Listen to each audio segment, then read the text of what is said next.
Hi there, it's me again, your Lavanya. We are going to continue our discussion on Thiruvarutpayan, verse number 5. Actually, if you look at this verse, it's a very interesting verse. In other words, it just consolidates the worshipping style of Saivism. Let's look at the verse.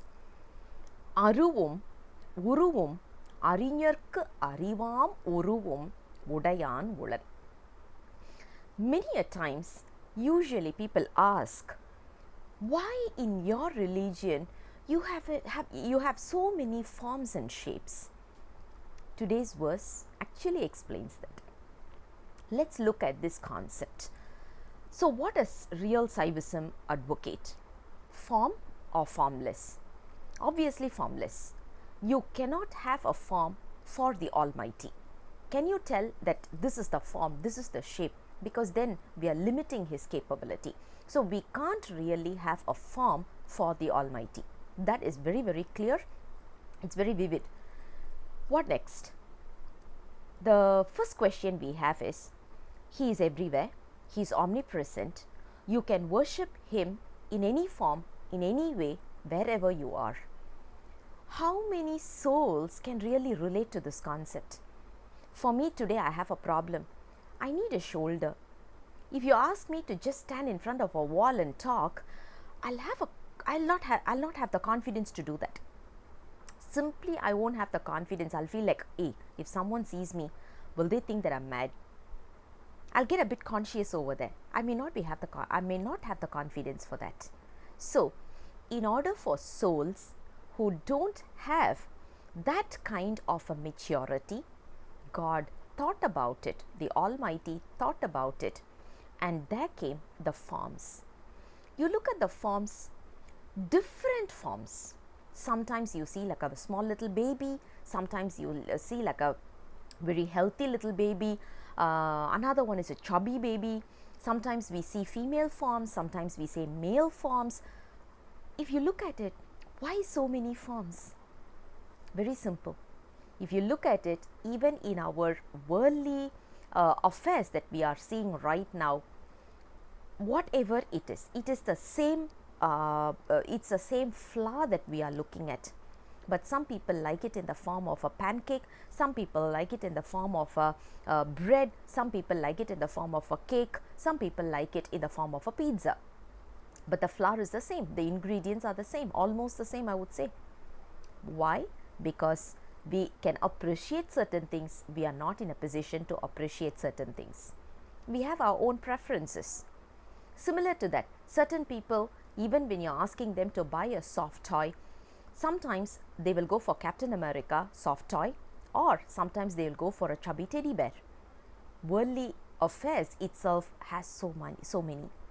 So can you think about that in the spiritual life, in the spiritual world? Sometimes we like really chubby babies. For those of you who love chubby babies, we have Lord Ganesha. Certain people love our mums. We have our mum as our role model. We just can't go away from that thought. In those cases, we have the deity in the form of a goddess. Sometimes we like healthy babies who are very healthy and good looking and peaceful looking and all those kind of babies. There comes Lord Muruga. So you see different forms and different shapes, not for them, it's for us. It's for the soul. It's not for the God, it's not for the Almighty, obviously. It is for the soul, for us to relate with.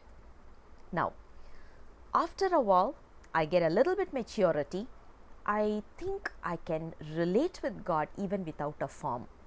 Once a soul gets into that kind of a maturity, we go into the next level, the next stepping stone, which is called as Shivlinga.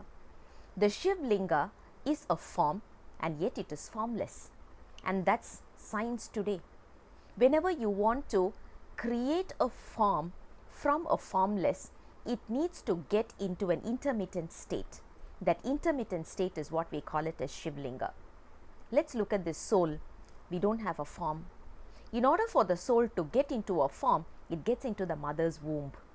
When you say mother's womb, it becomes just a small little a piece of flesh. That's it. It's just a flesh, a ball of flesh. Can you have a form for it? No. But yet it is a form. But that is what we call it as Shivlinga. Same ways, when I die, my body is going to be dismantled. And is it going to be dismantled? Everything as like boom, in a jiffy it becomes into air? No. In order to get into thin air, it has to go into a formless state. That is what Shivlinga state is all about. So the soul will be able to relate with a Shivlinga form when we are getting a little bit matured. Now, a little bit more matured, then we will be able to relate. Just the moment you close your eyes, you will get into a blissful state. That is what we call it as formless. So, whether it is a form or a formless, or neither a form nor a formless kind of a situation, which is like Shivlinga, these three are the manifestations of the Almighty just for the benefit of the soul. Fine. How about for souls which has already renunciated?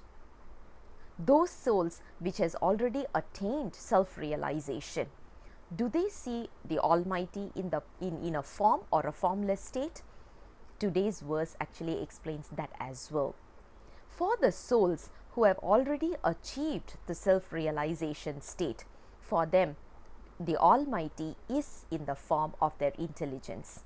That's why sometimes we say, something tells me, my gut feel. Your gut is basically, the gut feel is basically your the place where you are hearing or you're talking to the Almighty. Normal souls like us, we just brush it off. The enlightened souls, they hear to it, they heed to it. Are we able to heed to the gut feel, or are we brushing away the gut feel? Tells us which form we are in still, matured state or immatured state. I'll come back again with the next verse very soon. Until then, bye-bye.